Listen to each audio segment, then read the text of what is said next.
ایران اور امریکہ میں 10 روزہ جنگ بندی کی تجویز، عبوری معاہدے کی بحالی کے لیے جنگ بندی کی تجویز ثالثوں نے پیش کی۔ رائٹرز کے مطابق ایرانی عہدیدار نے بتایا ثالثوں نے امریکہ کے ساتھ کشیدگی کم کرنے کے لیے 10 دن سیز فائر کی تجویز بھیجی ہے۔ تجویز پر غور کیا جا رہا ہے تاکہ دونوں ممالک کے درمیان تصادم کو ختم کیا جا سکے۔ جنگ بندی کا مقصد عبوری معاہدے کو بحال کرنے کے راستے تلاش کرنا ہے۔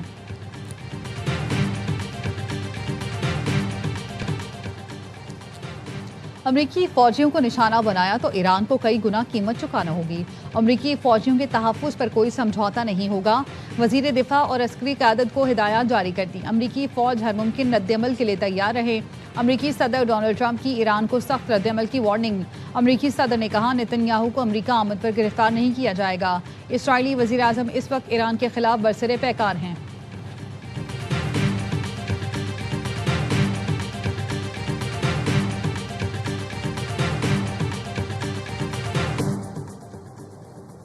ایرانی وزیر داخلہ سکندر مومنی کی دورہ پاکستان پر اسلام آباد آمد۔ وزیر داخلہ محسن نقوی نے معزز مہمان کا استقبال کیا۔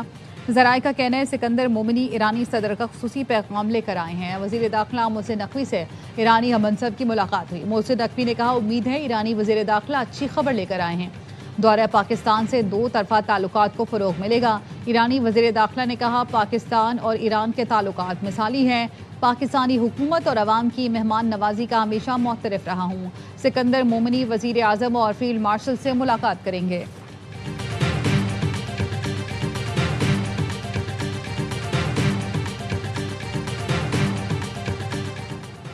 کینیڈین وزیر خارجہ کی وزیر اعظم اور فیلڈ مارشل سے ملاقات۔ وزیر اعظم شہباز شریف نے کینیڈین ہم منصب کے لیے نیک خواہشات کا پیغام دیا۔ دونوں رہنماؤں نے تجارت اور معدنیات کے شعبوں میں وفود کے تبادلے پر اتفاق کیا۔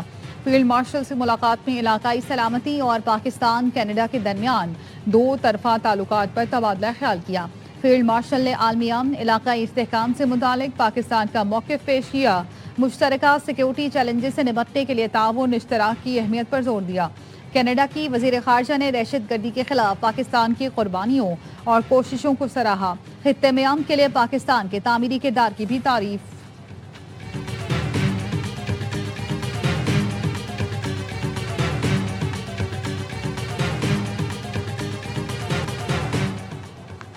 اوگرا نے پیٹرول سستا اور ڈیزل مہنگا کر دیا۔ پیٹرول کی قیمت میں 35 پیسے فی لیٹر کم کر دی گئی۔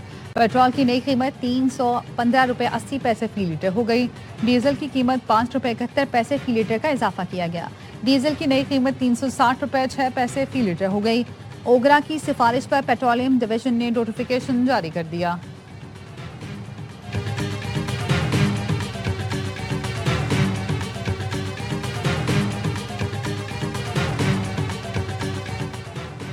اور خیبر پختونخوا اور آزاد کشمیر میں طوفانی بارش نے تباہی مچا دی۔ کے پی میں مختلف حادثات میں 12 افراد جاں بحق، 15 زخمی ہو گئے۔ ضلع خیبر میں موزو ریلا کئی گاڑیاں بہا لے گیا۔ مونسہرہ کے ندی نالے اور دریا بھی بکھر گئے۔ 3 رابطہ پل پانی کی نظر۔ مردان میں گھر کی چھت گر گئی، 2 بچے جاں بحق۔ کاغان میں سیاحوں کی گاڑی کھائی میں جا گری، 2 افراد جاں بحق، 3 شدید زخمی، اسپتال منتقل۔ کوٹلی آزاد کشمیر میں پہاڑی تودا مکان پر گر گیا، 3 افراد جاں بحق، 2 زخمی ہو گئے۔ باغ کے نالا ماہل میں طغیانی، مسجد شہید، 5 مکانات، 10 دکانیں اور نالے کے اطراف کھڑی گاڑیاں بہہ گئیں۔ امریکہ سے حالت جنگ میں ہیں، دشمن جان چکا، فوجی کارروائیوں سے ایرانی قوم کو جھکایا نہیں جا سکتا۔ ایرانی صدر مسعود پزشکیان نے تہران میں عدلیہ کی اعلیٰ کونسل کے اجلاس سے خطاب میں کہا یہ صرف میزائلوں کی جنگ نہیں بلکہ دشمن نے ہم پر ہائبرڈ جنگ بھی مسلط کر رکھی ہے۔ جنگی حالات میں معیشت کا استحکام اور عوام کے روزگار کا تحفظ حکومت کی ترجیحات میں شامل ہیں۔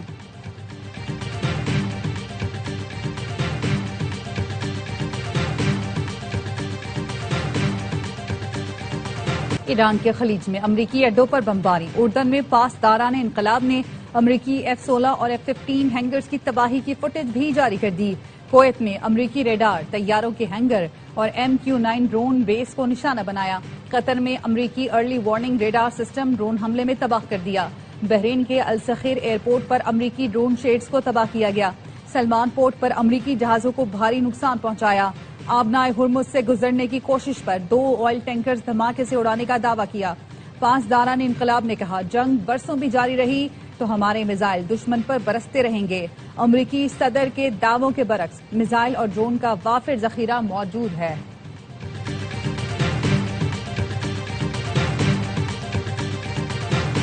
امریکہ کی ایران پر بمباری جاری، جنوب مغربی ایران میں زیر تعمیر ایٹمی پاور پلانٹ پر حملہ، مغربی ایران میں 5.5 شدت کا زلزلہ گیا، امام خمینی پورٹ، تبریز، چابہار، سرخ، ہرمزگان، بوشہر اور کناک پر میزائل برسات، ایرانی فوج کے ساحلی نگرانی کے مراکز، فضائی دفاعی تنصیبات، کمانڈ سینٹرز، میزائل اور ڈرون لانچنگ مقامات، بحری صلاحیتوں اور مواصلاتی نیٹ ورکس کو نشانہ بنایا گیا۔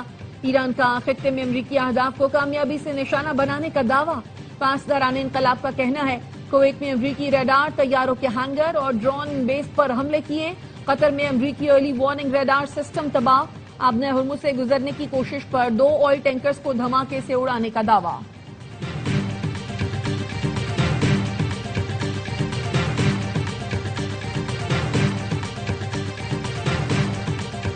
برہم برطانیہ کے 59 میں وزیر اعظم بن گئے، قوم سے خطاب میں کہا برطانوی سیاست میں اصلاحات کے لیے کام کریں گے، برطانیہ کو نیا معاشی ماڈل دیں گے، دنیا کو دکھائیں گے ہم اپنا استحکام بحال کر سکتے ہیں۔ اینڈی برہم نے پیر کو بکنگھم پیلس میں شاہ چارلز کے ساتھ ملاقات کی، انہیں حکومت تشکیل دینے کی باقاعدہ دعوت دی گئی۔ اس سے قبل مستعفی وزیر اعظم کیئر سٹارمر نے اپنا استعفیٰ برطانوی بادشاہ کو پیش کیا تھا۔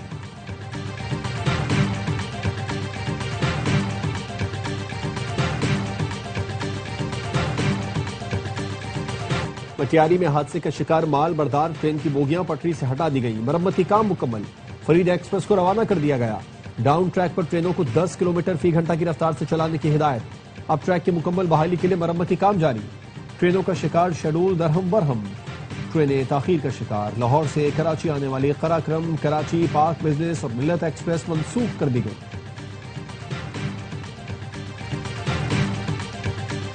بانی پی ٹی آئی سے ملاقاتوں سے متعلق کیس کی سماعت، سپریم کورٹ نے 3 ہفتے میں ریکارڈ طلب کر لیا، جسٹس محمد علی مظہر نے ریمارک دیے کہ ہائی کورٹ کو میڈیا ٹاک نہ کرنے کی یقین دہانی کرائی گئی تھی، کیا جیل کے باہر گفتگو کر کے خلاف ورزی نہیں کی گئی؟ سلمان اکرم نے کہا کہ آرڈر متفقہ نہیں تھا، جسٹس محمد علی نے کہا آرڈر متفقہ نہیں تھا تو نظر ثانی دائر کرتے۔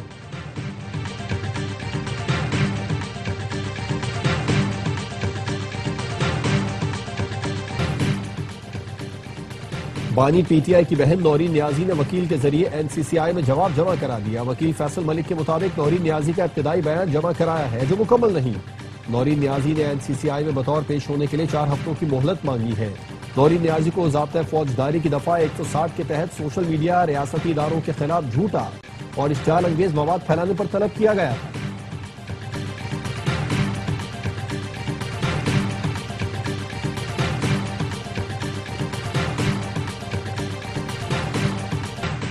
سوشل میڈیا پر چلنے والے بیانات سے تحریک انصاف کا کوئی تعلق نہیں، P T I senator Ali Zafar نے نورین خانم کے بیانات سے لا تعلقی کا اظہار کر دیا، کہا جو بیان دے رہا ہے اس سے پوچھیں۔ علی ظفر نے جوڈیشل کمیشن اجلاس کے بائیکاٹ کی بھی مخالفت کر دی، کہا ان کا موقف تھا کتنا بھی مشکل وقت ہو بائیکاٹ نہیں کرنا چاہیے۔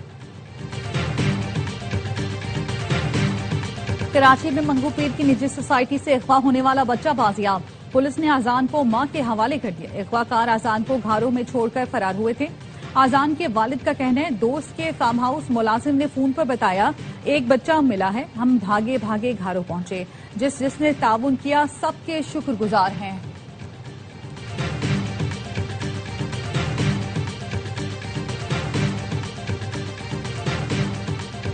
کاروبار کا جھانسا دے کر دوست کا گردہ نکال لیا، پتوکی کے رحمت کو پرانا دوست رضا راولپنڈی لے کر گیا، جوس پلا کر بے ہوش کر دیا، ہوش آنے پر معلوم ہوا گردہ نکال لیا گیا ہے۔ متاثرہ شہری رحمت کا ملزمان کے خلاف فوری کارروائی کا مطالبہ، پولیس نے ملزمان کے خلاف مقدمہ درج کر لیا۔